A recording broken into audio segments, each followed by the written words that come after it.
کامیاب کرے آپ کو اللہ کامیاب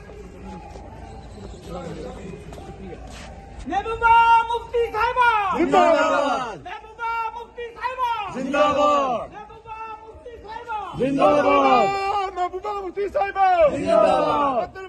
محبوبہ مفتی صاحبہ زندہ باد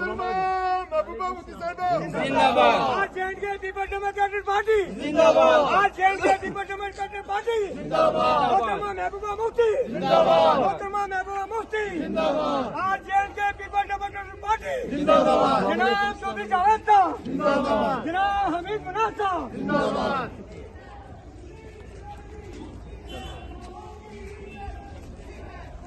شیراز ڈسٹرکٹ یوتھ پریزیڈنٹ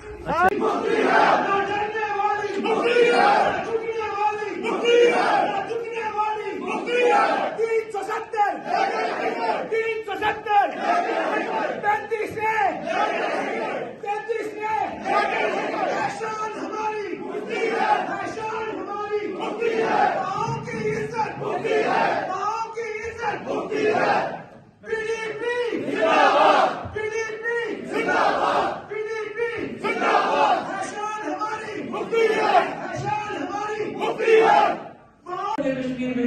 روز چھاپے ڈالے، کمر توڑ دی انہوں نے جموں کشمیر کے لوگوں کی. نوجوانوں کی بے روزگاری دن بہ دن بڑھ رہی ہے اور جان بوجھ کے جموں کشمیر کو غریب سے غریب تر بنانے کی کوشش کی جا رہی ہے تاکہ یہاں کے لوگ بالکل خاموش ہو جائے، وہ کھڑے ہونے کے قابل نہ رہیں. تو یا تو آپ لوگوں کو فیصلہ کر رہے ہیں کہ آپ کو وہ کہتے ہیں نا کہ زندہ مردہ بن جانا ہے، زندہ مردہ بن جانا ہے، پھر وہ زندہ رہنا نہ رہنا تو ایک ہی بات ہے. یا تو یہ سوچنا ہے کہ جس طرح گاندھی جی نے ایک پرامن طریقے سے جدوجہد کی، کیونکہ میں سمجھتی ہوں بی جے پی بھی ایسٹ انڈیا کمپنی کی طرح ہندوستان میں راج کر رہی ہے. انہوں نے سب کچھ، جس طرح انگریزوں نے سب کچھ بیچ دیا، اسی طرح بی جے پی نے بھی سب کچھ بیچ دیا. ہوائی جہاز ہو، ریلویز ہو، کوئی باقی چیزیں ہو، سب بیچ رہے ہیں. بالکل انگریز بھی بیچ باچ کے وہ اپنے ساتھ لے کے جاتے تھے. اب فرق تھا انگریز باہر سے آئے تھے، یہ اسی ملک کے رہنے والے ہیں، مگر یہاں کے لوگوں کو اپنی آواز پرامن طریقے سے اٹھانا پڑے گی. ابھی دیکھیے ڈیلیمیٹیشن میں کیا ہو گیا، بجائے اس کے کہ راجوری پونچھ کو الگ پارلیمنٹ کی سیٹ دیتے، اس کو اننت ناگ کے ساتھ ملا ہے. اب اگر یہاں کا ممبر پارلیمنٹ بن جاتا ہے کہ راجوری پونچھ میں جو مفتی صاحب نے مغل روڈ بنایا تھا، اس سے راجوری پونچھ کا باشندہ کشمیر کے نزدیک آ گیا ہے. اس نزدیک کو نفرت میں بدلنا چاہتے ہیں کہ راجوری پونچھ کے لوگ بولیں گے ہمارا ممبر پارلیمنٹ بننا چاہیے، اننت ناگ کلگام کے لوگ بولیں گے ہمارا ممبر پارلیمنٹ. تو جھگڑا کس کا ہو گیا؟ آپس میں ہی ہو گیا نا. ہمارا لڑانا چاہتے ہیں اور تو کوئی مقصد نہیں ہے. اگر ان کو اتنا ہی درد تھا راجوری پونچھ کا تو یہاں الگ ممبر پارلیمنٹ سیٹ دے دے، چناب ویلی میں الگ دے دے. ان کو تو شکلیں ہماری پسند نہیں ہے، یہ تو ایک ہی قسم کی شکل رکھنا چاہتے ہیں یہاں پر، ایک ہی قسم کا لباس، ایک ہی قسم کا کھانا. تو اس لیے میں آپ سب سے گزارش کرنا چاہتی ہوں، خاص کر جو ہمارے جوان طبقہ ہے، کہ حالات خدا نہ خواستہ اس سے بھی بدتر ہو سکتے ہیں اگر ہم ان کا مقابلہ نہ کریں.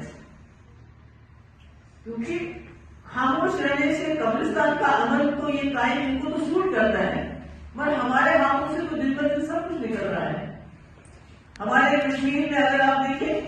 لاکھوں کنال زمین سی آر پی آرمی، بھائی آرمی تو اتنے سالوں سے رہ رہی ہے، اتنی تو زمین ان کے پاس ہے، مگر اس کو ٹرانسفر کیا جاتا ہے بدل کر. جموں میں جو بڑے بڑے کارخانے والے ہیں، بڑے بڑے سرمایہ دار ہیں، ان کو جموں کی زمینیں دی جاتی ہیں. کیا جموں میں کوئی ایسا نہیں ہے کہ ہوشیاری ہو گئے اور خود حرکت نہیں کریں گے؟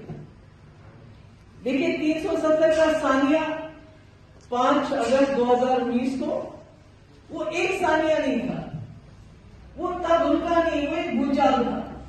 بھونچال آتا ہے 2 منٹ 3 منٹ رک جاتا ہے، مگر وہ ان کا نہیں، کیونکہ روز کچھ نہ کچھ ہوتا رہتا ہے، روز ہم سے کچھ نہ کچھ چھینا جاتا ہے. جموں کشمیر کی اپنی ایک شناخت،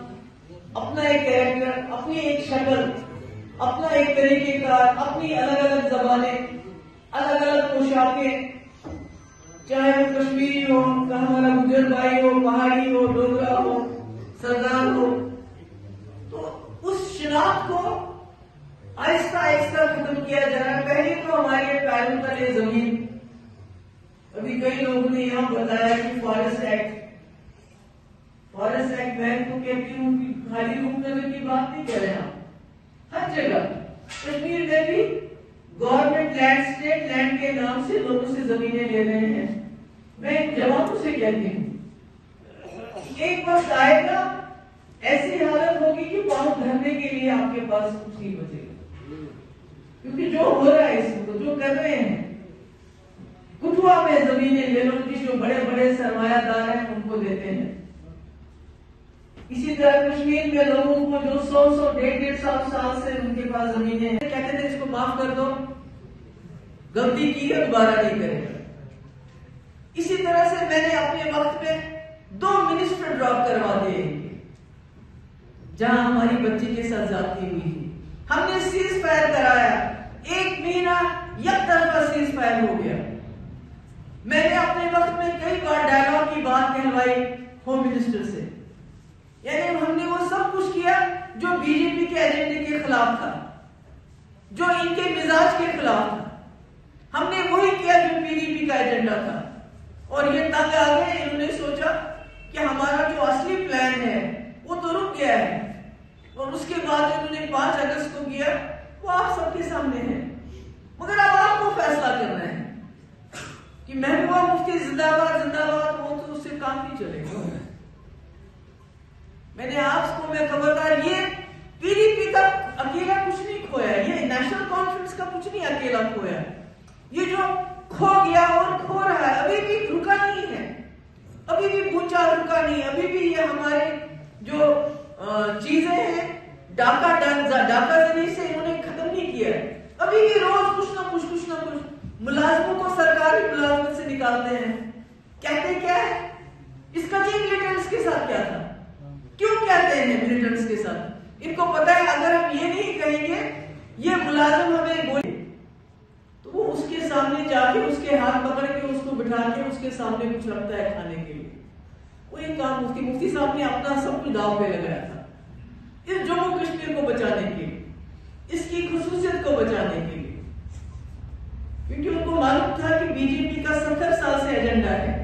ان کے پاس جموں میں 28 سیٹیں ہیں، کشمیر کی 3 ملا کے، ہمارے پاس 25 سیٹیں، تو اکیلے ان کا مقابلہ نہیں کر سکتے، ہم نہیں لڑ سکتے۔ آج کیا کوئی لڑ سکتا ہے؟ لڑ رہے ہو کیا؟ یہ بات مفتی صاحب 2015 میں سمجھ چکے تھے کہ ہم اتنی بڑی طاقت کے ساتھ نہیں لڑ سکتے ہیں، مگر اگر ہمیں اپنی 370 اپنے جھنڈے اپنی اسمبلی کا تحفظ کرنا ہے تو ان کے ساتھ مفاہمت سے کام لینا پڑے گا، ان کے ساتھ ایک ایگریمنٹ کرنا پڑے گا کہ آپ سرکار میں حصے دار بننا چاہتے ہو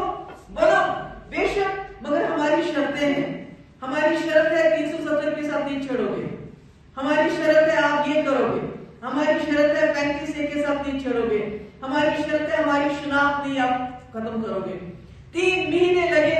ان کو آمادہ کرنے کے لیے مفتی صاحب کو کہ ہم سب کچھ کرنے کے لیے تیار ہیں،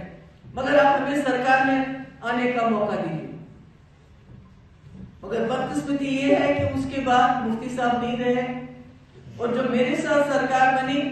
تو ہم نے اپنا ایجنڈا چلایا۔ انہوں نے بے شک کہتے ہیں نا وہ سمندر کو کوزے میں بند کر دیا، بالکل ایسا ہی کیا، انہوں نے سب کچھ بتا دیا، جو میں بتانا چاہتی تھی یا جو مجھے بتانا تھا انہوں نے سب کچھ بتا دیا۔ اس کے بعد شمیم گنائی صاحب نے بھی بالکل بات بتائی آپ کو کہ اکیلے میرے زندہ باد سے کچھ نہیں ہوگا جب تک لوگ خود جاگیں گے نہیں، خود ہوشیار نہیں ہوں گے اور خود حرکت نہیں کریں گے۔ دیکھیں 370 کا ثانیہ 5 اگست 2019 کو وہ 1 ثانیہ نہیں تھا، وہ اتنا دھلکا نہیں، وہ ایک بھونچال تھا۔ بھونچال آتا ہے 2 منٹ 3 منٹ رک جاتا ہے، مگر دھلکا نہیں، کیونکہ روز کچھ نہ کچھ ہوتا رہتا ہے، روز ہم سے کچھ نہ کچھ چھینا جاتا ہے۔ جموں کشمیر کی اپنی ایک شناخت، اپنا ایک کیریکٹر، اپنی ایک شکل، اپنا ایک طریقہ کار، اپنی الگ الگ زبانیں، الگ الگ پوشاکیں،